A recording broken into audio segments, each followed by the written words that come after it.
El Libertador capítulo 21. Betesda y el Sanedrín. Este capítulo está basado en Juan 5. Dentro de la ciudad, cerca de la puerta de las ovejas, se encontraba el estanque de Betesda, que tenía 5 pórticos cubiertos. Una multitud de enfermos ciegos, cojos, paralíticos estaban tendidos en los pórticos. En ciertas ocasiones se agitaban las aguas de ese estanque, y muchos creían que era algo sobrenatural, y que el primero que entrara al agua sanaba de cualquier enfermedad que tuviera. Centenares de enfermos visitaban el lugar, pero era tan grande la muchedumbre cuando el agua se agitaba, que pisoteaban a los hombres, las mujeres y los niños más débiles. Muchos que habían logrado alcanzar el estanque, morían en su orilla. La gente había armado toldos en derredor del lugar. Algunos de los enfermos pernoctaban en esos pórticos, arrastrándose hasta la orilla del estanque día tras día, en la esperanza de encontrar alivio. Jesús estaba otra vez en Jerusalén. Andando solo, en meditación y oración, llegó al estanque. Viendo a los pobres enfermos que sufrían, anhelaba ejercer su poder curativo y devolver la salud a cada uno de ellos. Pero era sábado, y él sabía que tal acto de curación suscitaría de tal manera el prejuicio entre los judíos que su obra se vería acortada. Pero el Salvador vio un caso de desgracia extrema, un hombre que había sido un paralítico desvalido durante 38 años. Las personas consideraban que su enfermedad era un juicio de Dios. Solo y sin amigos, sintiéndose privado de la misericordia de Dios, este hombre sufriente había pasado largos años de miseria. Cuando se esperaba que las aguas se agitasen, los que se compadecían de su incapacidad lo llevaban a los pórticos. Pero en el momento clave no tenía a nadie para ayudarlo a entrar.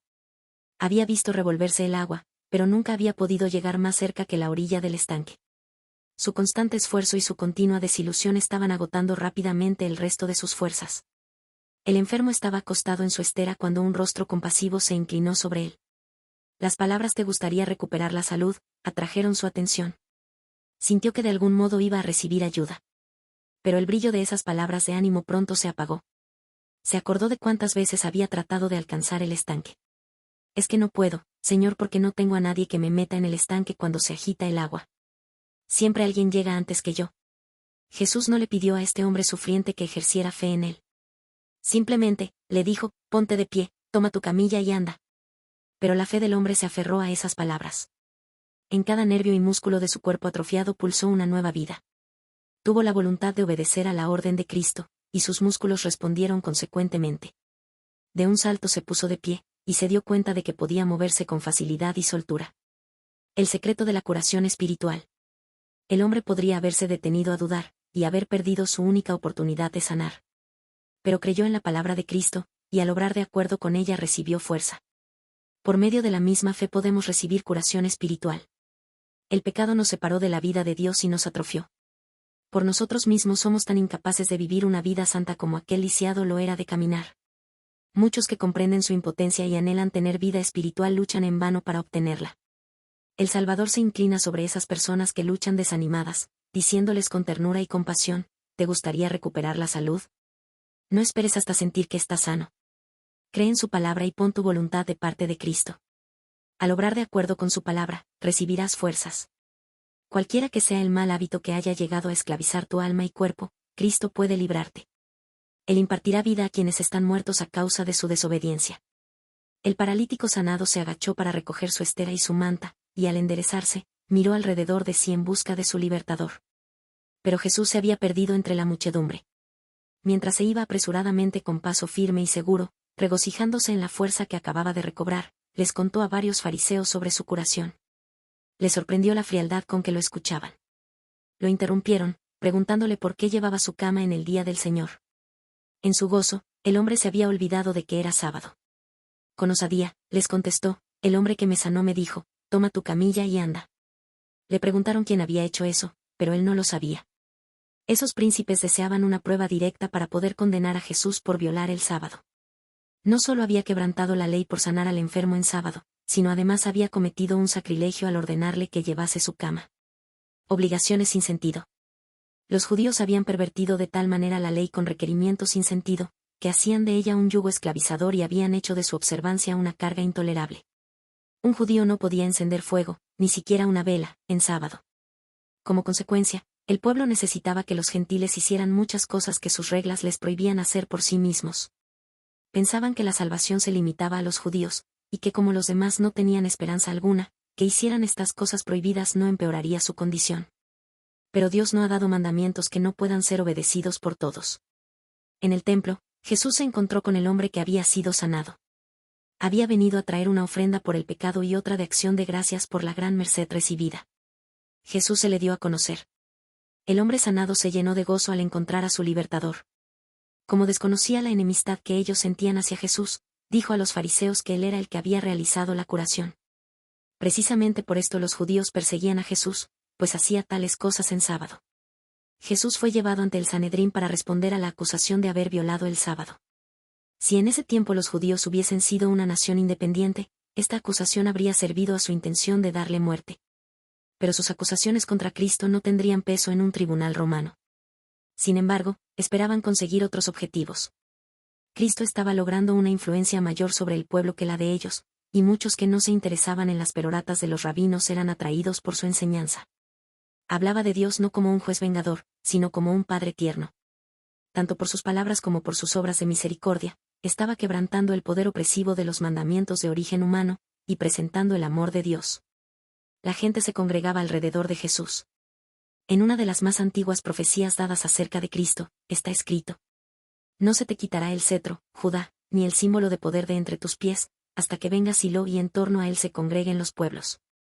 La gente se congregaba alrededor de Cristo. Si los sacerdotes y los rabinos no se hubiesen interpuesto, su enseñanza habría producido una reforma nunca antes vista en este mundo. Pero esos líderes resolvieron neutralizar la influencia de Jesús. Serviría a su propósito si pudieran citarlo a declarar ante el Sanedrín y condenarlo abiertamente. Cualquiera que se atreviese a hablar en contra de los requerimientos rabínicos, era considerado culpable de traición. Basándose en esto, los rabinos esperaban suscitar sospechas de que Cristo estaba procurando acabar con las costumbres establecidas, causando así división entre la gente y preparando el terreno para que los romanos los aplastaran por completo. Después de que Satanás fracasara en vencer a Cristo en el desierto, aunó sus fuerzas para oponérsele y estorbar su obra. Maduró sus planes para cegar las mentes del pueblo judío, con el fin de que no reconociesen a su Redentor. Decidió infundirle su propia enemistad contra el paladín de la verdad. Iba a inducirlos a rechazar a Cristo y a hacerle la vida tan amarga como fuese posible, esperando desalentarlo en su misión. Jesús había venido para hacer su ley grande y gloriosa. Había venido para librar al sábado de esos requerimientos pesados que lo hacían una maldición en vez de una bendición. Por esta razón había escogido el sábado para realizar la curación en Betesda. Podría haber sanado al enfermo en cualquier otro día de la semana, o simplemente podría haberlo sanado sin pedirle que llevara su cama. Pero eligió el caso peor y ordenó al hombre que llevase su cama a través de la ciudad para que llamase atención por la gran obra que había sido realizada en él. Eso le abriría el camino para denunciar las restricciones de los judíos acerca del día del Señor y declarar nulas sus tradiciones. Jesús les declaró que la obra de aliviar a los afligidos estaba en armonía con la ley del sábado. Los ángeles de Dios siempre están sirviendo a la humanidad doliente. Mi Padre siempre trabaja, y yo también. Todos los días son de Dios, y apropiados para realizar sus planes en favor de la raza humana. Si la interpretación que los judíos daban a la ley era correcta, entonces el que instituyó el sábado debía hacer un alto en su labor y detener los interminables procesos del universo. ¿Debería Dios prohibir al sol que realice su oficio en sábado? ¿Debería ordenar a los arroyos que dejen de regar los campos y los bosques? ¿Deberían el trigo y la cebada dejar de crecer? ¿Deberían los árboles y las flores dejar de crecer o abrirse en sábado? Dios no puede detener su mano por un momento, o la humanidad desmayaría y moriría. Nosotros también tenemos una obra que cumplir en este día: cuidar a los enfermos, atender a los necesitados. El santo día de reposo de Dios fue hecho para nosotros. Dios no desea que sus criaturas sufran una hora de dolor que pueda ser aliviada en sábado. La ley del sábado prohíbe el trabajo secular en el día de reposo del Señor. Debe cesar el trabajo con el cual nos ganamos la vida. En ese día no es lícita ninguna labor que tenga por fin el placer mundanal o el lucro. Pero así como Dios acabó su obra creadora y descansó el sábado, del mismo modo debemos dejar las ocupaciones de la vida diaria y dedicar esas horas sagradas al descanso sano, al culto y a obras santas. Cristo honraba el sábado al sanar a los enfermos. Pero los fariseos estaban aún más disgustados. A juicio de ellos, no solo había violado la ley, sino también al llamar a Dios mi Padre se había declarado igual a Dios. Lo acusaron de blasfemia.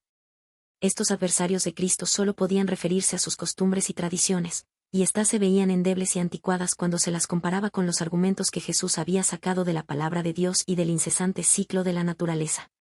Pero los rabinos evadieron los puntos que él presentaba y trataron de despertar indignación contra él porque aseveraba ser igual a Dios. Si no hubiese sido por su temor al pueblo, los sacerdotes y los rabinos habrían dado muerte a Jesús allí mismo. Pero el sentimiento popular en favor de él era fuerte. Muchos justificaban la curación del paralítico de Betesda. Jesús dependía del poder del Padre. Jesús rechazó la acusación de blasfemia. Mi autoridad, dijo él, es que soy el Hijo de Dios, uno con él en naturaleza, voluntad y propósito. Yo coopero con Dios. El Hijo no puede hacer nada por su propia cuenta, solo hace lo que ve que el Padre hace. Los sacerdotes y los rabinos reprendían al Hijo de Dios por la misma obra que había sido enviado a hacer en el mundo. Se sentían autosuficientes, y no sentían necesidad de una sabiduría superior. Pero el Hijo de Dios se había sometido a la voluntad del Padre y dependía de su poder. Cristo no hacía planes por sí mismo. Día tras día el Padre le revelaba sus planes. De esa manera debemos depender de Dios, para que nuestra vida sea el simple desarrollo de su voluntad. Las palabras de Cristo nos enseñan que debemos considerarnos inseparablemente unidos a nuestro Padre Celestial. Cualquiera sea nuestra situación en la vida, dependemos de Dios. Él nos ha señalado nuestra obra, y nos ha dotado de recursos para ella.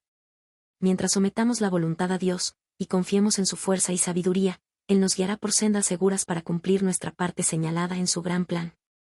Pero los que dependen de su propia sabiduría y poder se separan a sí mismos de Dios, y cumplen el propósito del enemigo de Dios y de la humanidad.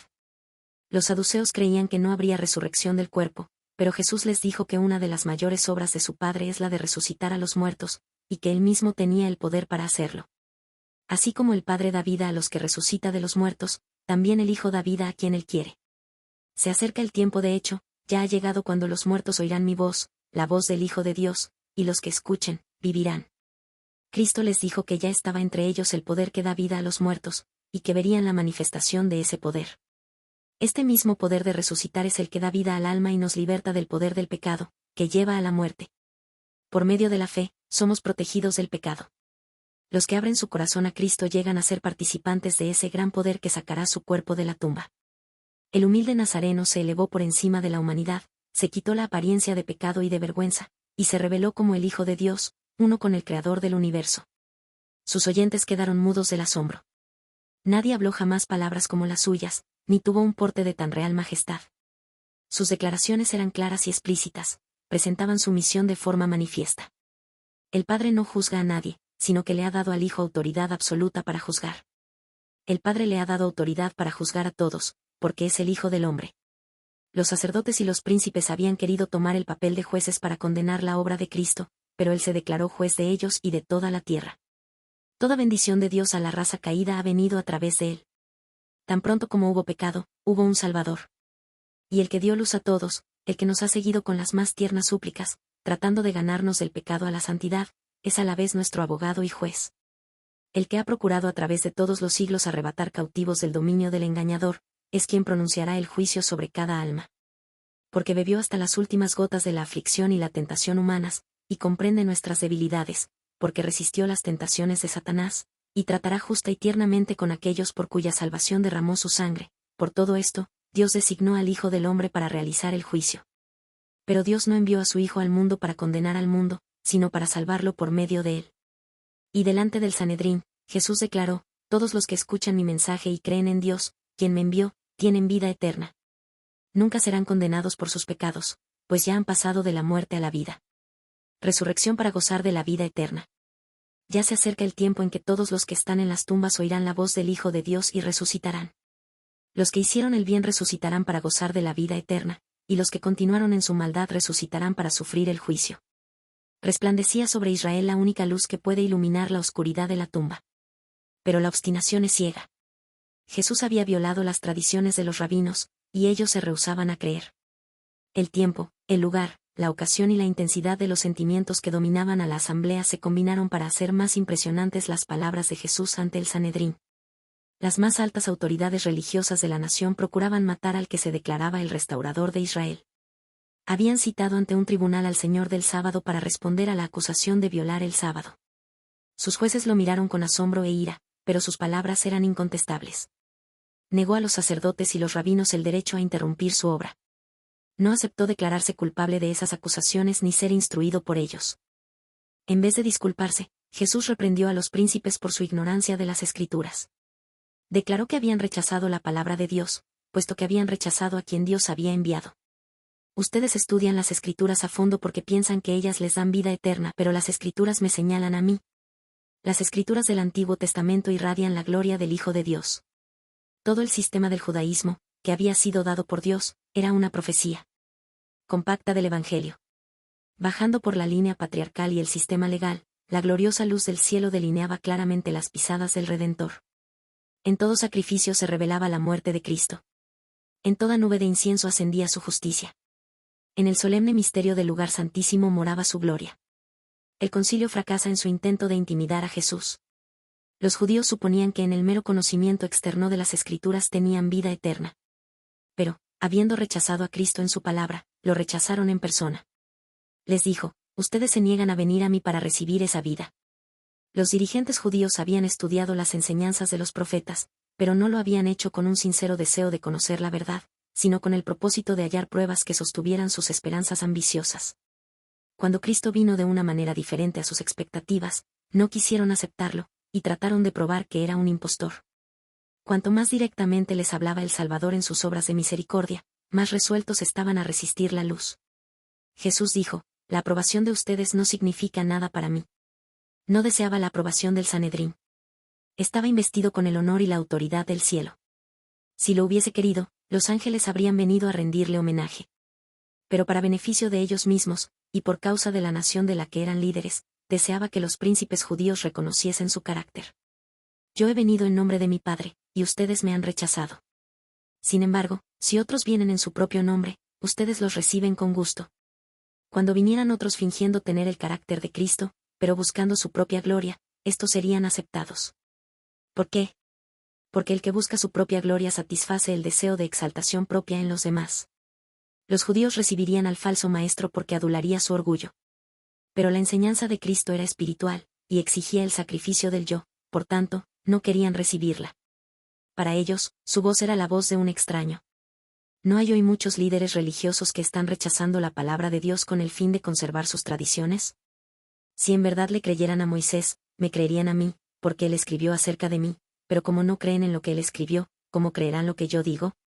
Si hubieran escuchado la voz divina que les hablaba por medio de su gran líder, Moisés, la habrían reconocido en las enseñanzas de Cristo. Los sacerdotes y los rabinos vieron que la oposición que le hacían era inexcusable, pero su odio homicida no se aplacó. El temor se apoderó de ellos, al ver el poder convincente que acompañaba su ministerio, pero ellos se encerraron en las tinieblas. Habían fracasado en socavar la autoridad de Jesús o en enemistarlo con el pueblo, de entre el cual muchos se habían convertido por sus palabras. Los príncipes habían sentido una profunda condena, pero estaban resueltos a quitarle la vida. Enviaron mensajeros por todo el país para advertir a la gente que Jesús era un impostor. Mandaron espías para que informasen de lo que decía y hacía. El precioso Salvador estaba ahora muy ciertamente bajo la sombra de la cruz.